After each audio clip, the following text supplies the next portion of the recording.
एक बार के लिए बिंदु ए से बी तक पहुंचने के लिए अधिक समय लगेगा। तुलना करें तो लंदन से न्यूयॉर्क एक सीधी उड़ान में 8 घंटे लगते हैं। यदि विमान ना हो तो विश्व के सबसे तेज जहाज में अटलांटिक महासागर को पार करने में आपको 2 दिन से ज्यादा का समय लगेगा। यदि विमान नहीं हो तो आप अन्य देशों और महाद्वीपों में रहने वाले अपने दोस्तों और रिश्तेदारों से जितनी बार चाहे उतनी बार नहीं मिल पाते। आपको अपने प्रियजनों से संपर्क में रहने के लिए इंटरनेट पर निर्भर रहना पड़ता है। आप उस घबराहट के क्षण का भी अनुभव नहीं कर पाएंगे जब आप संतरे और टमाटर के रस में से किसी एक का चुनाव करने की कोशिश कर रहे हो। इस बीच फ्लाइट अटेंडेंट आपको घूर रहा है। कोई भी हवाई जहाज आपके आहार को प्रभावित नहीं करेगा, परंतु गंभीरता से नहीं। इतना सारा भोजन विमानों द्वारा नहीं पहुंचाया जाता। मात्र 0.16% विदेशों से आने वाले ज्यादातर उत्पाद रिफर्स विशेष रेफ्रिजरेटेड जहाजों या सामान्य जहाजों पर रेफ्रिजरेटेड डिब्बों में मंगाया जाता है। और फिर लोग अधिक स्थानीय भोजन खाना शुरू कर देंगे और ये स्थानीय व्यवसाय के लिए अत्यंत अच्छा रहेगा। मौसमी भोजन भी अधिक लोकप्रिय हो जाएंगे, जिसमें आपके स्वास्थ्य को लाभ होगा। हवाई जहाज के बिना पर्यटन बहुत ही अलग होगा। बहुत से लोग अपने गृह देशों के अंदर यात्रा करेंगे केवल इसलिए क्योंकि उनकी छुट्टियों का समय किसी भी दूर के स्थान पर जाने के लिए पर्याप्त नहीं होगा। विदेश यात्रा कुछ यादगार बन जाएगी। लोग इस तरह की यात्राओं को आज की तुलना में अधिक संजोना शुरू कर देंगे।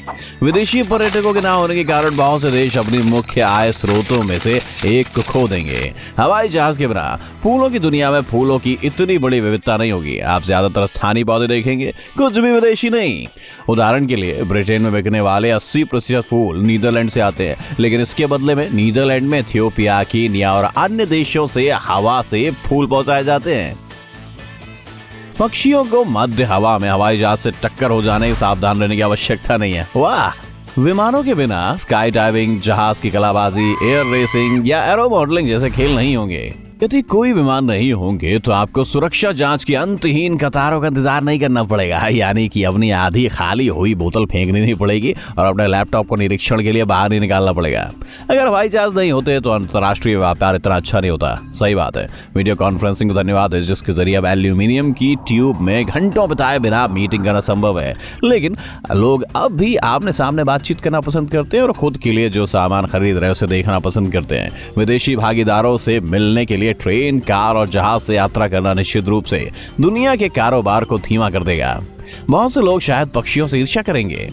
खेल जगत में भी कुछ संरचनात्मक बदलाव होंगे। आज की तुलना में अंतर्राष्ट्रीय प्रतियोगिताएं काफी कम होंगी। मात्र कल्पना कीजिए कि खेल की टीम को अफ्रीका से ऑस्ट्रेलिया या यूरोप से अमेरिका समुद्री रास्ते से जाने में कितना समय लगेगा। अरे मैं अभी एक नई समुद्री जहाज की कंपनी शुरू करूंगा और उसे टॉम क्रूज कहूंगा। हाँ? नहीं? अच्छा। आप कभी किसी व्यक्ति को आपसे चिकन या मछली पूछते नहीं सुनेंगे। अगर विमान ना हो तो आप ऊपर से बादलों को और 30,000 फीट की ऊंचाई से हमारा ग्रह कैसे दिखता है ये नहीं देख सकते। विमानों के बिना आपके पार्सल को आने में काफी समय लग जाता है, खास करके अंतर्राष्ट्रीय पार्सल। एक तेज शिपिंग का विकल्प नहीं होगा, जो शायद आपकी ऑनलाइन खरीदारी के रोमांच को कम कर देगा। विदेशी बैंड संगीत कार्यक्रम और विश्व भ्रमण कम हो जाएगा और अधिक लंबे समय पर होगा। ट्रेन, बस या जहाज द्वारा सबसे दूर के स्थानों तक पहुंचने में कलाकारों को कई सप्ताह तक का समय लग जाएगा। 40,000 में से एक भी हवाई अड्डा नहीं होगा। इसका मतलब है कि एक विशाल क्षेत्रों का उपयोग अन्य उद्देश्यों के लिए किया जाएगा। अपने लिए देखिए, क्षेत्रफल के हिसाब से दुनिया का सबसे बड़ा हवाई अड्डा सऊदी अरब के किंग फहद अंतर्राष्ट्रीय हवाई अड्डा 300 वर्ग मील से अधिक क्षेत्र में फैला हुआ है। यह न्यूयॉर्क शहर जितना बड़ा है। पायलट, फ्लाइट अटेंडेंट, हवाई अड्डे के कर्मचारी, हवाई जहाज के मैकेनिक, इंजीनियर और असेंबलर जैसे पद ही नहीं होंगे। हवाई यात्रा उद्योग में काम करने वाले 65.5 मिलियन लोगों के पास अब अन्य नौकरियां होंगी। अगर हवाई जहाज नहीं होते तो आपको हवाई जहाज में खाने का स्वाद लेने का मौका नहीं मिलता, चाहे आप इसे पसंद करें या नहीं। बचाव कार्यों में अधिक समय लगेगा, कभी कभी बहुत देर हो जाएगी। अगर हवाई जहाज नहीं होंगे तो लोगों को आश्चर्यजनक प्राकृतिक अजूबों के शहरों की और कस्बों की हवाई तस्वीरें प्राप्त नहीं होंगी। आपको पता नहीं चलेगा कि सामान घर के सामने अपने सूटकेस का इंतजार करना क्या है, वो भी मात्र ये जानने के लिए कि वो खो गया है। आपके पास कर रहे दुकानों पर स्मरण के रूप में पैसे बर्बाद करने या हवाई अड्डे पर कैफे में एक कप कॉफी पीते समय अपनी उड़ान को याद करने का अवसर नहीं होगा। सुनहरे पहलू से देखें तो हवा शुद्ध हो जाएगी। इन दिनों विमान CO2 के भार को उत्सर्जित करने के लिए जिम्मेदार हैं, जो सबसे आम ग्रीन हाउस गैसों में से एक है। दुनिया भर में यात्रा करने का अवसर पाने के लिए लोगों को नए परिवहन का आविष्कार करना होगा। पहले से मौजूद परिवहन के प्रकार को विकसित करना होगा। उदाहरण के लिए हाई स्पीड ट्रेन या सुपरफास्ट जहाज। वर्तमान में दुनिया के सबसे तेज रेल शंघाई की मैगलेव 267 मील प्रति घंटे की गति तक पहुंच जाती है। सबसे तेज यात्री नौका 67 मील प्रति घंटे की रफ्तार से यात्रा कर सकती है, लेकिन यह सीमा नहीं है।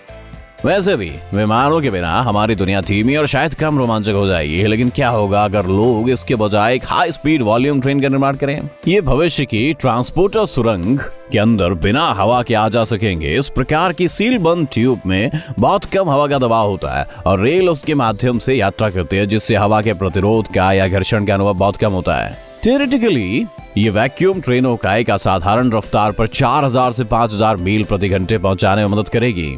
न्यूयॉर्क से पेरिस जाने में आपको लगभग 1 घंटे का समय लगेगा और आप सिडनी से सिंगापुर के लिए 1 घंटे से भी कम समय बिताएंगे।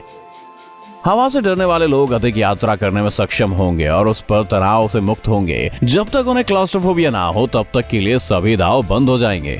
दूसरी ओर आपके पास इतना टाइम नहीं होगा कि आप वैक्यूम ट्रेन में अपनी सीट पर झपकी ले सकें। फिल्म देखने के लिए आपकी यात्रा बहुत छोटी होगी जब तक ये दुनिया भर की यात्रा ना करें।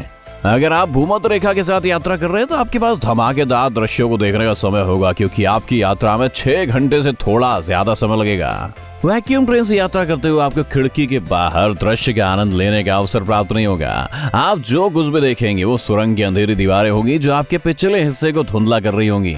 वैक्यूम ट्रेनें अधिक पारंपरिक प्रकार के परिवहन की तुलना में कम प्रदूषण का कारण बनेगी। उनमें से तेज रफ्तार वाली ट्रेनों की तुलना में कार्बन डाइऑक्साइड का उत्सर्जन कम होगा और 250 मील प्रति घंटे की रफ्तार पर उसके कार्बन डाइऑक्साइड का प्रमाण कार के औसतन कार्बन डाइऑक्साइड से कम होगा और कम दूरी वाले विमानों से 4 गुना कम होगा। वैक्यूम ट्रेनों से रेल और ट्रेन के बीच कोई घर्षण नहीं होगा, अर्थात हवा की तुलना में शोर कम होगा। अगर आप वैक्यूम ट्रेन द्वारा अपने ऑफिस पहुंचेंगे तो आप न केवल दूसरे शहर या दूसरे देश बल्कि दूसरे महाद्वीप में भी काम कर पाएंगे। आपके आने जाने में 1 या 2 घंटे का समय लगेगा। ये समय उस टाइम से अलग नहीं होगा जो लोग बड़े शहरों में काम करने के लिए अपना समय रास्ते में बिताते हैं। दुनिया के दूसरे कोने में वीकेंड बिताना एक आम बात होगी। पानी के भीतर सुरंगों के निर्माण से लोगों के पास समुद्र तल का अध्ययन करने के अलावा और कुछ नहीं होगा। तब हो सकता है कि हम पृथ्वी पर सबसे रहस्यमय जगहों पर मात्र 5% से कुछ ज्यादा के बारे में पता लगा पाएंगे। दूसरी तरफ इस खोज से समुद्र के प्रदूषण की संभावना उत्पन्न हो जाएगी। सुरंगों का निर्माण करते समय लोग शांतिपूर्ण जलीय दुनिया में प्रवेश कर लेंगे और इसके निवासियों को परेशान करेंगे। वैक्ट्रेन से लोग पहले की तुलना में ज्यादा तेजी से महासागरों को पार कर पाएंगे। इन दिनों एकमात्र विकल्प है अपेक्षाकृत धीमे जहाज और तेज हवाई जहाज, परंतु पर्याप्त नहीं।